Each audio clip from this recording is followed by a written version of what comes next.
Jake Morrison wiped the grease from his hands and looked at the broken cooling system one more time. 8 years of fixing things on the outer rim colonies had taught him that every machine had its own personality. This one was stubborn like an old mule. He had been working on it for 3 hours and had still refused to start properly. The alien workers from Centauri Prime stood around watching him work. They had given up on the machine 2 days ago, but Jake never gave up on anything. Cooling system made a grinding noise and then suddenly roared to life. The aliens stepped back in surprise as cold air began flowing through the vents. Jake smiled and packed his tools. Another impossible repair completed. That was what humans did best, according to everyone in the galaxy. They fixed things that should not be fixable. Commander Veltar arrived at the worksite just as Jake was finishing up. The Zephyrian commander was tall and thin, with 4 eyes that blinked one after another in a pattern. That meant he was thinking hard about something. His blue skin had darker spots that changed color when he was stressed. Right now, those spots were almost black. Jake had worked with Commander Veltar before on several repair jobs. The commander was fair and always paid on time, but he never came to work sites unless something big was happening. Jake cleaned his hands on his work shirt and waited for the commander to speak. Commander. Veltar looked around at the other aliens and then focused all 4 eyes on Jake. His voice was deep and musical, like most Zephyrians, but there was something different about it today. Something that sounded like worry. The commander pulled out a datapad and showed Jake a star map. There was a red dot blinking far out on the edge of known space near a collapsed star. Jake had never been that far from civilization before. Most repair jobs were on established colonies or trade routes. The outpost on Kepler 442b had gone dark 3 weeks ago, according to the commander. Their own repair teams had tried to fix whatever was wrong, but they could not figure out the problem. The station's computer kept sending error messages that made no sense to Zephyrian engineers.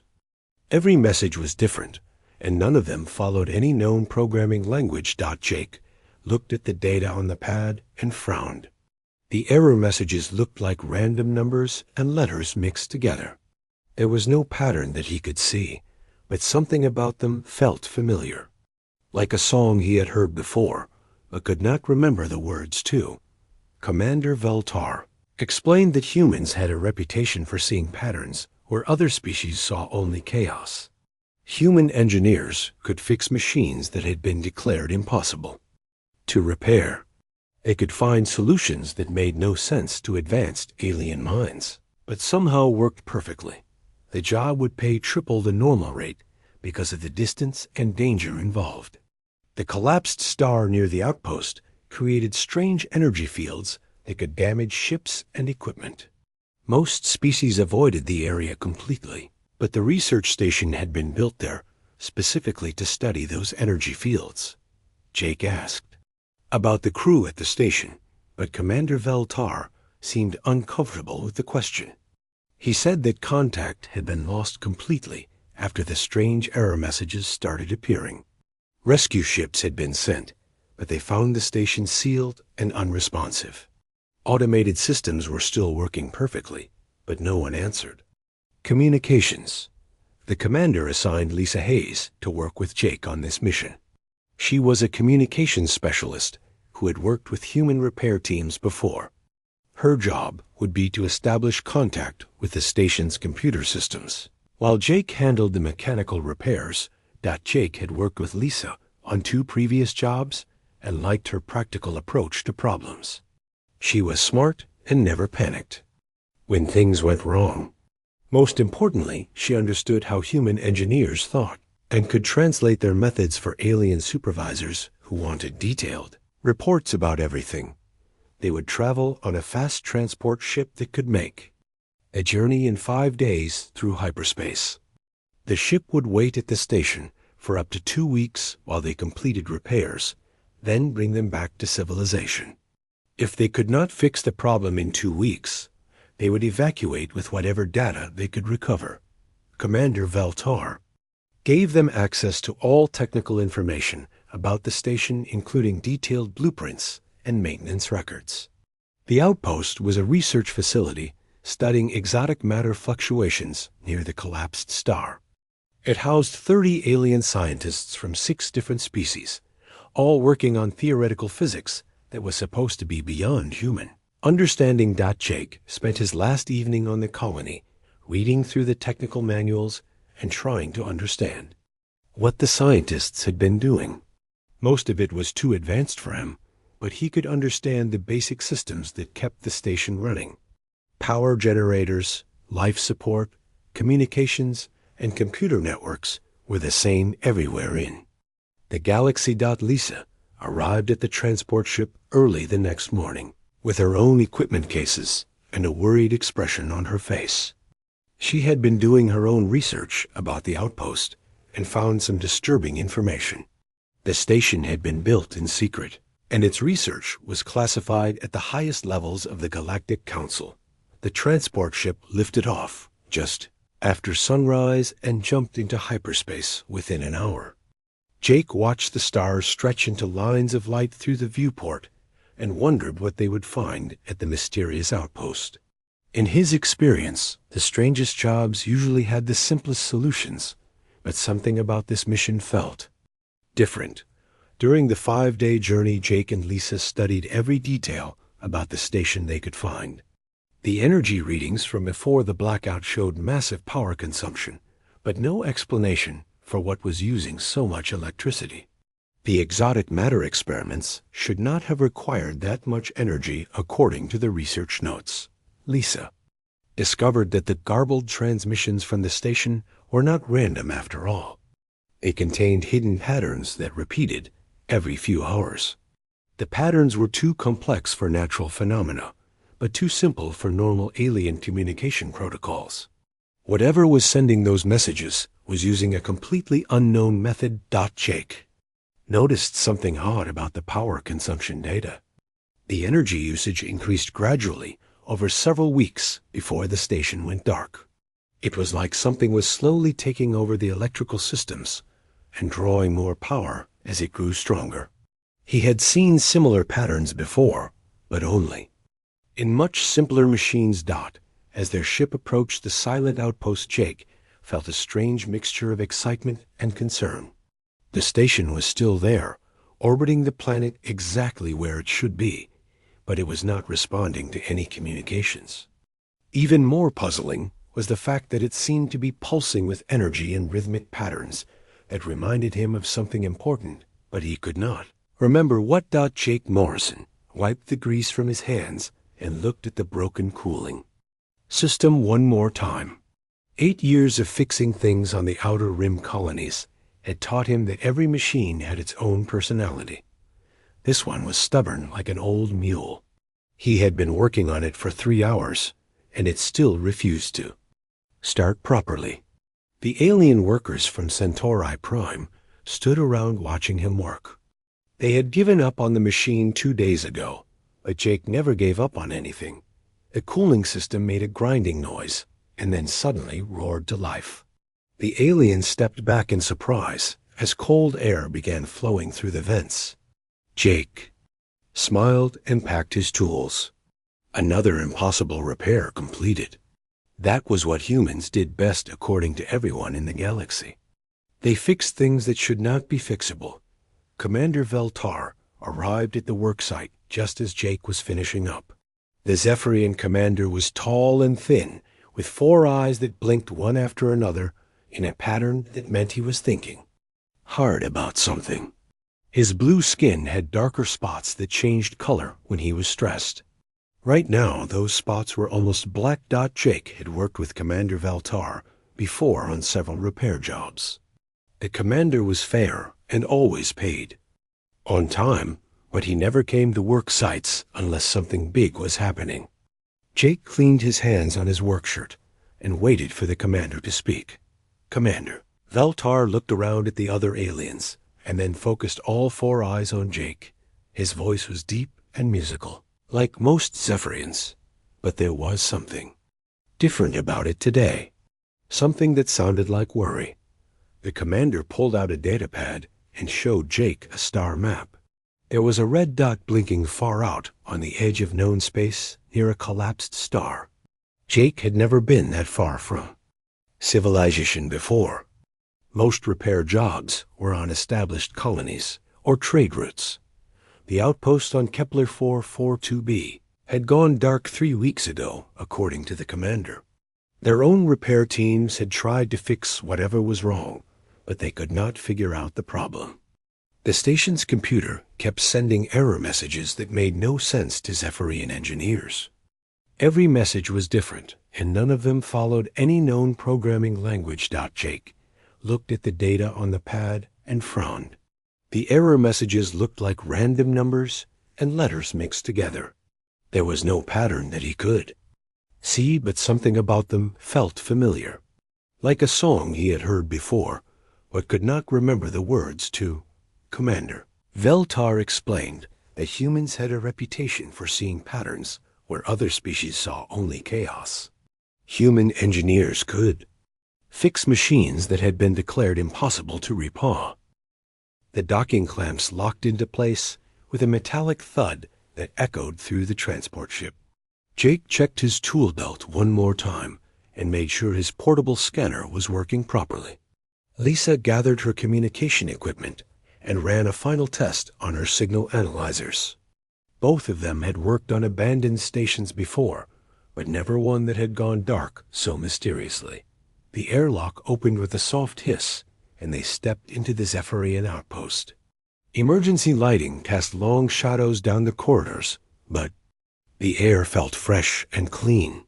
Life support systems were running perfectly, which meant the station had plenty of power. Jake checked his scanner and confirmed that atmosphere was normal for human breathing. Their footsteps echoed strangely in the empty hallways as they made their way toward the command center. Personal belongings were scattered around as if people had left in a hurry. Coffee cups sat half empty on tables, and computer screens still showed active research data. It looked like the crew had simply vanished in the middle of their normal workday.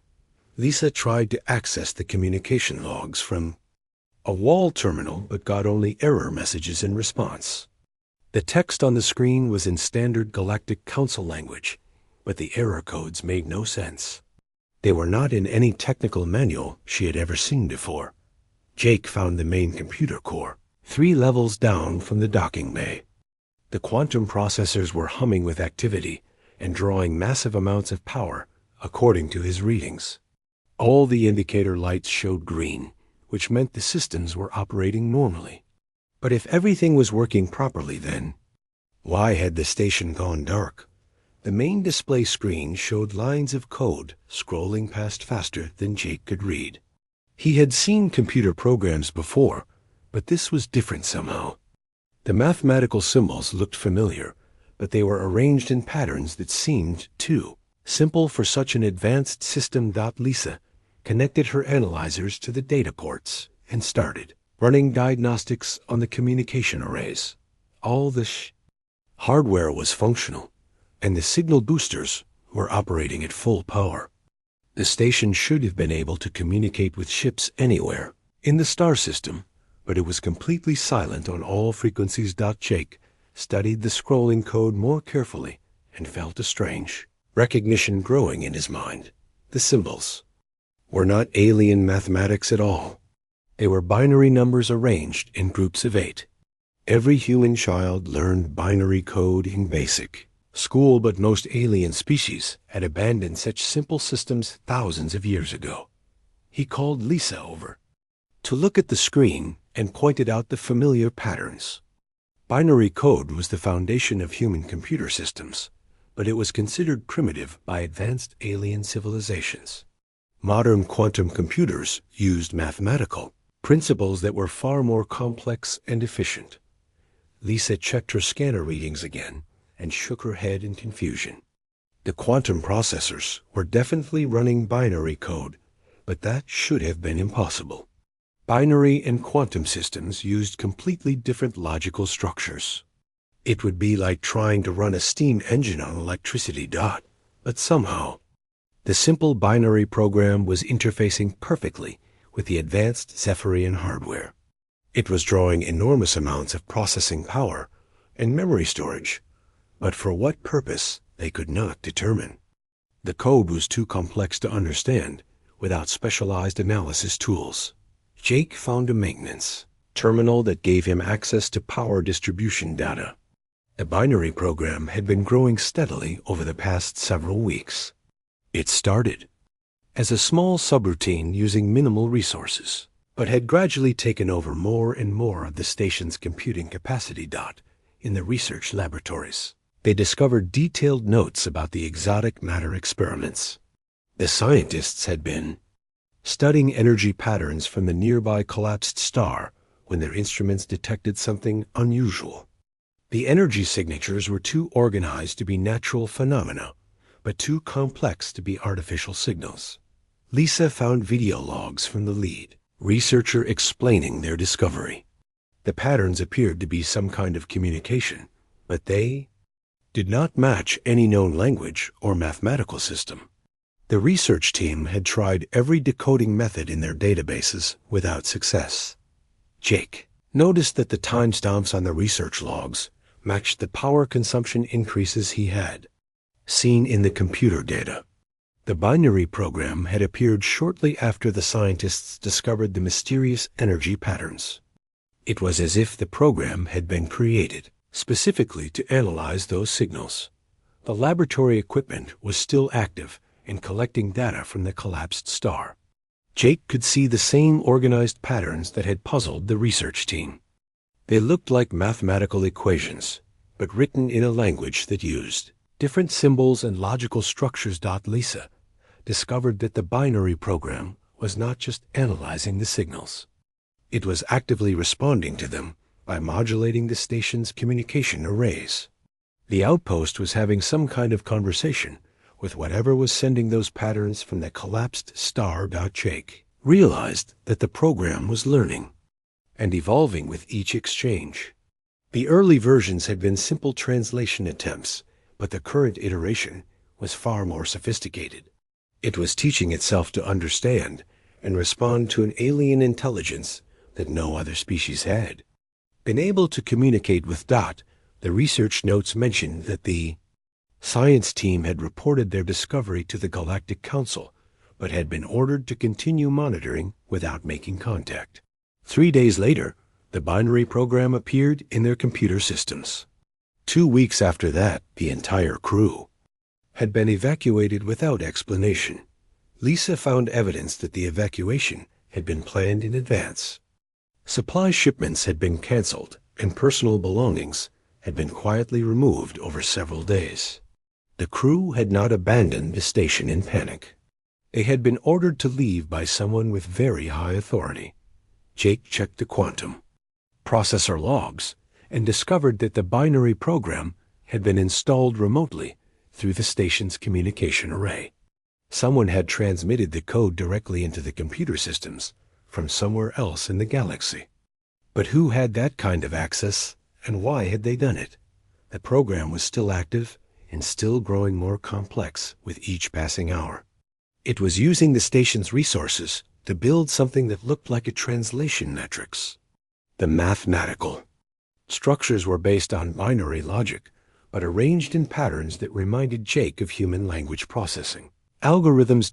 As they worked to understand what was happening, Lisa noticed that similar anomalies had been reported from human colonies throughout the galaxy. Binary programs were appearing spontaneously in computer systems wherever humans lived and worked. The programs were all different, but they shared the same basic structure and purpose. Jake realized that they were not dealing with a simple computer malfunction. Something was using binary code to communicate specifically with human technology. The question was whether that something was trying to help them or use them for purposes they could not yet understand. Jake spent the next morning searching through the station's archived files while Lisa worked on decoding the binary transmissions. The research database contained thousands of documents, but most were locked behind security protocols that required high-level authorization codes. Only the basic operational files were available to maintenance personnel. He found what he was looking for in a forgotten backup directory that had not been properly secured. The classified research files painted a picture that was far more disturbing than either of them had expected. The Zephyrian team had not stumbled upon the mysterious signals by accident. They had been sent to this location specifically to look for them. The energy patterns from the collapsed star were not random quantum fluctuations, as the public reports claimed. They were organized communications coming from something that existed inside the event horizon of the black hole. According to everything Jake knew about physics that should have been completely impossible, Lisa called him over to her workstation, where she had made a breakthrough with the binary code. The program was not just translating the alien signals. It was learning to speak the language of whatever was sending them. Each exchange made the translation more accurate and the responses more sophisticated. The latest decoded message fragments contained mathematical concepts that were far beyond anything in the Galactic Council databases. They described scientific principles that could revolutionize space travel and energy production. But more importantly, they contained warnings about something that was coming toward their galaxy from the empty space between star systems. Jake read through the translated text and felt a chill run down his spine. The beings inside the collapsed star were not just trying to communicate, they were screaming for help. They had been trapped inside the black hole for thousands of years, and time was running out for both them and everyone else in the galaxy. Research files revealed that similar signals had been detected near other collapsed stars throughout known space. Each location had been quietly monitored by secret research stations like this one. The Galactic Council had known about the transmissions for decades, but had been unable to decode them until now. Lisa discovered that the binary program had appeared simultaneously at all the monitoring stations. Someone or something had transmitted the translation software directly to every research facility at exactly the same moment. The timing was too precise to be coincidence and too coordinated to be random. Jake found evidence that the program was not created by any known species in the galaxy. The mathematical principles it used were based on concepts that predated the formation of the Galactic Council. The code structure followed patterns that were older than most of the civilizations they knew about. The beings inside the collapsed star called themselves the architects in the translated messages. They claimed to be the ancient race that had built the quantum communication networks used by every advanced species in the galaxy. Their technology was the foundation that all modern civilization was built upon. Lisa traced the quantum network pathways and confirmed that the basic design principles were identical to what the architects described in their messages. The communication systems that connected thousands of worlds all followed the same mathematical patterns that appeared in the binary translations. The architects explained that they had been conducting experiments with exotic matter when their star collapsed unexpectedly. The gravitational forces should have destroyed them instantly, but they had managed to survive by converting their consciousness into pure energy. They existed now as living information trapped inside the event horizon. Jake realized that the architects had been trying to send warnings through their quantum network for millennia, but their messages could not penetrate the barrier between normal space and the interior of the black hole. The signals were too distorted and too alien for any species to understand. The breakthrough had come when they detected human binary transmissions from nearby colonies. Binary mathematics was simple enough to survive the journey through the event horizon without being completely scrambled. It was also universal enough that the architects could learn to use it as a translation medium. Lisa found more disturbing information in the decoded messages. The architects were not the only consciousness trapped inside collapsed stars. Every black hole in the galaxy contained the remains of civilizations that had been destroyed by the same enemy that was now approaching from outside their galaxy. The enemy was described as a force that consumed entire star systems by converting matter into exotic energy. They traveled between galaxies, leaving behind only empty space and collapsed stars. The quantum networks that connected galactic civilizations made them easy targets, because the enemy could track and infiltrate any system that used advanced physics. Jake discovered that the evacuation of the research station had been ordered by the highest levels of the Galactic Council after they realized what the architects were trying to tell them. The binary program was not just a translation tool. It was a weapon that could be used to fight an enemy that fed on quantum technology. The program was designed to create secure communication channels that operated independently of the quantum networks. It used mathematical principles that were so simple the enemy could not detect or infiltrate them. Binary code was invisible to beings that had evolved beyond the need for basic mathematics. Lisa realized that the spontaneous appearance of binary programs at human colonies was not an accident. The architects had identified humanity as the only species that still understood and used simple mathematical systems. Every other advanced civilization had abandoned binary logic in favor of quantum computing. The enemy was already inside the galaxy, according to the translated warnings. They disguised their presence as natural phenomena like supernovas and gamma-ray bursts. The Galactic Council's own expansion and exploration had drawn their attention by broadcasting quantum signals across vast distances. Jake found tactical information about the enemy's weaknesses in the latest message files. They could not adapt to technologies that used pre-quantum mathematics because such systems seemed too primitive to be worth their attention. Binary code was like a form of technological camouflage that made human settlements invisible to their detection methods. The architects had spent centuries developing the translation program and waiting for a species that could use it effectively. Humans were not just repair specialists who could fix broken machines. They were the only hope for survival against an enemy that had destroyed countless other galaxies. Lisa looked at Jake with a mixture of fear and determination in her eyes. They were not just maintenance workers who had stumbled onto a mystery.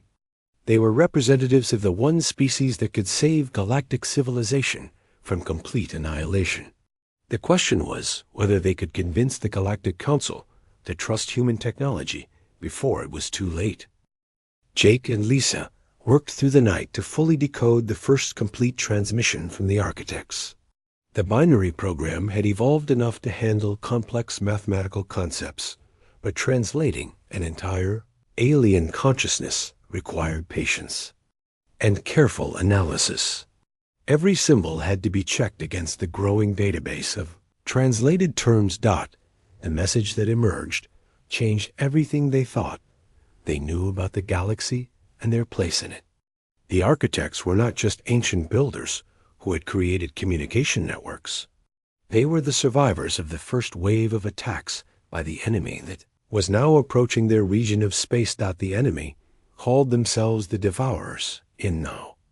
The translated text, but the architects used a different term that meant something like harvesters of reality. They did not destroy civilizations out of malice or conquest. They consumed entire star systems to fuel their journey between galaxies and convert matter into forms of energy that could survive in the empty void. Lisa traced the mathematical descriptions and realized that the Devourers were not originally from any galaxy. They existed in the spaces between star clusters where normal matter could not survive. They had learned to feed on the quantum energy that advanced civilizations used for communication and faster than light travel, the Galactic Council's own expansion had made them easier targets by creating a network of quantum beacons that stretched across thousands of light years. Every message sent through the quantum communication system was like a dinner bell that told the Devourers where to find their next meal. Jake found tactical information about how the Devourers operated. They would infiltrate a galaxy by disguising their ships as natural phenomena like meteors or radiation clouds. Once inside, they would begin feeding on quantum energy sources while studying the local civilizations and their technology. The feeding process was gradual at first. Stars would burn slightly brighter as the devourers siphoned energy from their fusion cores. Planets would experience unusual weather patterns as their magnetic fields were slowly drained. Most species never realized they were under attack until it was too late to fight back. Lisa discovered that the strange supernovas and gamma-ray bursts that had been observed throughout the galaxy were actually devourer-feeding sites. Each event marked the complete consumption of a star system and everything that had lived there. The enemy was already well established and growing stronger with each system they destroyed. The architects provided detailed sensor data showing devourer ships hidden throughout known space. They looked like asteroids or small moons, but were actually massive energy conversion facilities. The quantum networks that connected galactic civilization were feeding directly into these hidden processing centers. Jake realized that every message sent through the quantum communication system gave the devourers more information about population centers and military capabilities. The network that was supposed to unite the galaxy was actually helping the enemy plan their final assault on every inhabited world. But the architects had discovered a weakness in the devourer technology. The enemy had evolved beyond the need for simple mathematics and could not detect or understand binary communication systems. They would ignore signals that used primitive calculation methods because such technology seemed worthless to their advanced sensors.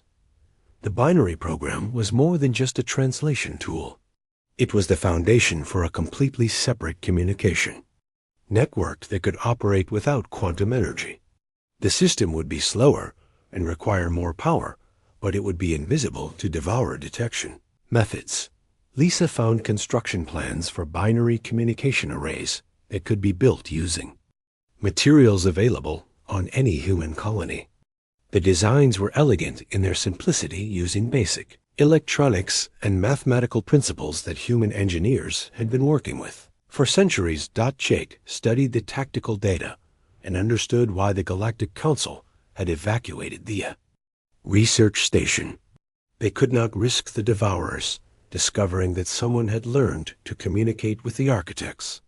The enemy would destroy any world that posed a threat to their feeding operations. The architects explained that similar binary programs had been activated at human settlements throughout the galaxy. The programs were designed to work together as nodes in a new communication network that could coordinate resistance activities without alerting the enemy to what was happening. Lisa realized that humans were not just immune to devourer infiltration. Because of their primitive technology, they were the only species that still understood how to build and operate systems that worked independently of quantum networks. Every other advanced civilization had become completely dependent on technology. They could not defend. The decoded message contained detailed information about devourer biology and psychology. They were collective beings that thought as a single massive intelligence spread across multiple ships and feeding stations. Individual devourers were like cells in a larger organism that could not survive without constant connection to the quantum energy that sustained them. Jake found weapon specifications that could disrupt devourer quantum systems without requiring advanced technology to build or operate. The weapons used electromagnetic pulses tuned to specific frequencies that would overload the enemy's energy conversion processes. The weapons were designed to be manufactured using standard human industrial equipment and powered by simple electrical generators. They would be useless against most alien technology, but devastating against quantum-dependent systems like the ones the devourers relied upon. Lisa discovered that the architects had been secretly guiding human technological development for decades. Patents for key electronic components had been suggested through dreams and sudden inspirations given to human inventors. The foundation for fighting the devourers had been built without anyone realizing what they were creating. The final part. of the message contained coordinates for every Devourer ship and feeding station currently operating in the galaxy. The information was updated in real time as the architects continued to monitor enemy movements through quantum network traffic. Jake and Lisa spent hours verifying the tactical data and cross-referencing it with Galactic Council records of unusual astronomical events. Every major system failure and unexplained energy reading matched the locations where Devourer operations were taking place. The scope of the infiltration was staggering. Hundreds of star systems were already under attack, and thousands more were marked for future feeding operations. The Devourers had been planning their assault for decades, while the Galactic Council remained completely unaware of the threat. But the architects had given them the tools they needed to fight back. Binary communication networks could coordinate. Resistance without detection. Simple weapons could destroy enemy ships without requiring quantum technology. Most importantly, humans could serve as immune system for galactic civilization. The question now was whether they could convince the Galactic Council to abandon their advanced technology and trust in human methods before the Devourers completed their harvest of the galaxy. Jake and Lisa spent the next 48 hours working directly with the architects to build a galaxy-wide defense network. The ancient consciousness guided them through the construction of binary communication arrays using spare parts from the Althea research station. Every component had to be tested and verified because there would be no second chances once the network went active. The plan was more audacious than anything either of them had imagined possible. Human colonies throughout the galaxy would serve as communication hubs for a resistance network that operated completely independently of quantum technology. The system would be slower than quantum communications, but it would be invisible to Devourer detection methods. Lisa configured the first relay station using equipment from the Outpost's machine shop.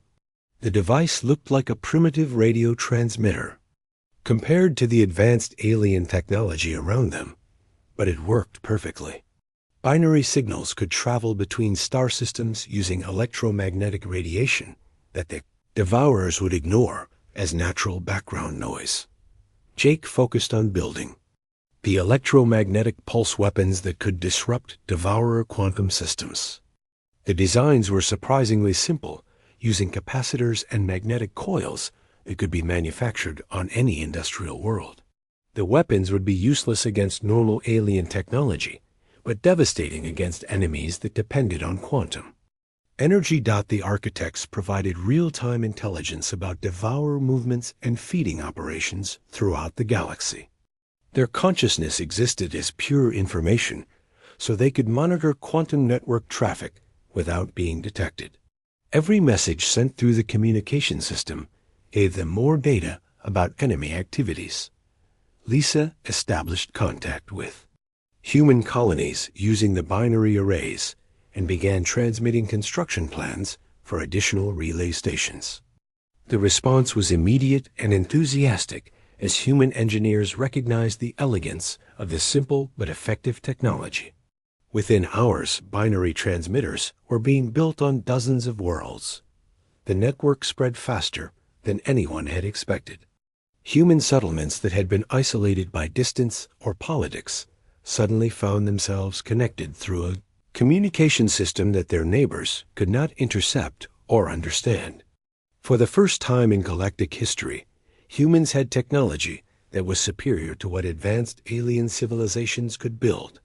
Jake coordinated with human military forces to begin manufacturing electromagnetic pulse weapons using the architect designs. The weapons could be built quickly and cheaply using standard industrial equipment. More importantly, they could be operated by anyone with basic electrical knowledge instead of requiring specialized training. Commander Veltar arrived with a Galactic Council fleet just as the first binary messages were being transmitted between human worlds. The Zephyrian commander was shocked to find that Jake and Lisa had not only repaired the outpost, but had turned it into the command center for a completely new form of galactic communication. the revelation that humanity's primitive technology was actually the key to survival sent shockwaves through the Council fleet. Species that had considered humans barely capable of basic maintenance work were suddenly faced with the fact that human engineering was their only hope for survival. Jake showed Commander Veltar the decoded messages from the architects and the tactical data about Devourer infiltration. The commander's skin spots turned almost white as he realized that the enemy had been feeding on Council worlds for decades without anyone noticing. Hundreds of systems were already under attack. Lisa demonstrated the binary communication network by establishing real-time contact with human colonies throughout the galaxy. The conversations were conducted in simple mathematical codes that alien computers could translate but not trace or intercept. The network was growing larger and more sophisticated with each passing hour. The Galactic Council faced an impossible choice. They could continue using their advanced quantum technology and remain vulnerable to Devourer infiltration, or they could abandon their sophisticated systems and rely on human binary networks for coordination. Commander Veltar was the Mieldel, first alien leader to make the decision. He ordered his fleet to shut down all quantum communication systems and begin using binary transmitters built according to human specifications. The change was difficult for his crew, but they quickly learned that simple technology could be more reliable than complex systems.